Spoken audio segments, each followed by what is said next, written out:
Hey y'all, I'm here at the shooting range today. I've been shooting my bow, trying to get it sighted in, but before I started that, I was paper tuning it, and if you don't know what that is, basically what that does is you have a roll of paper like this in front of a target, and the intent is to see how your arrow is flying through the air towards the target, and if there's much wobble in it as it is flying. And the point of that is to try to make your arrow flight as precise as it can be, to try and take some of the inaccuracy out of it, I guess, if you will.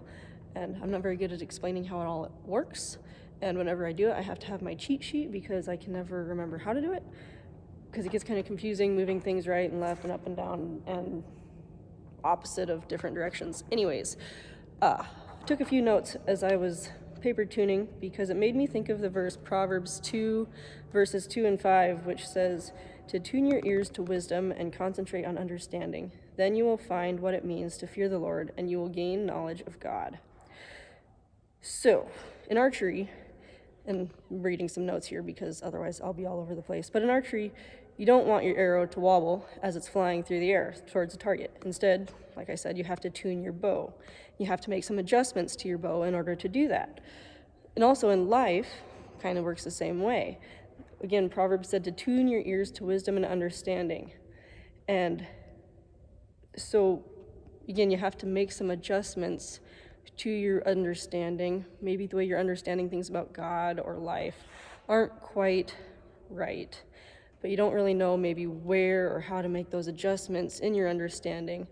And so, well, basically some ways you can work on that. First of all, probably, in my opinion, is start with prayer and obviously reading the Bible.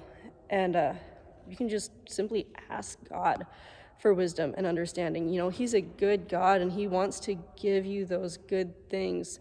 So it's like, when you ask for it, why would he keep those things from you? He's not going to keep wisdom and understanding from you. It may take time for those things to build, and that's, I think, part of how God works, is sometimes he just chooses for things to take time, and I don't understand how all that works. But on that note, that's an area that I can grow in my own understanding.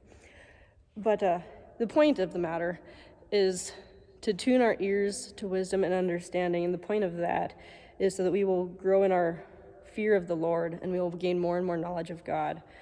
And again, like, part of that, I think, comes to our humility and being able to not just stay stuck in our own ways, but to be willing to hear and know where to make different adjustments in our life, so that, again, we can tune our ears to that. And just like in archery, when you're tuning your bow, it takes adjustments. And so when you're tuning your ears to that wisdom, it takes adjustments, but we have to be willing to make those adjustments and listen to where we need to make those adjustments. So that was my victory moment of the day that I wanted to share with y'all, was to go tune our bows, if you have one, and to tune your ears to wisdom.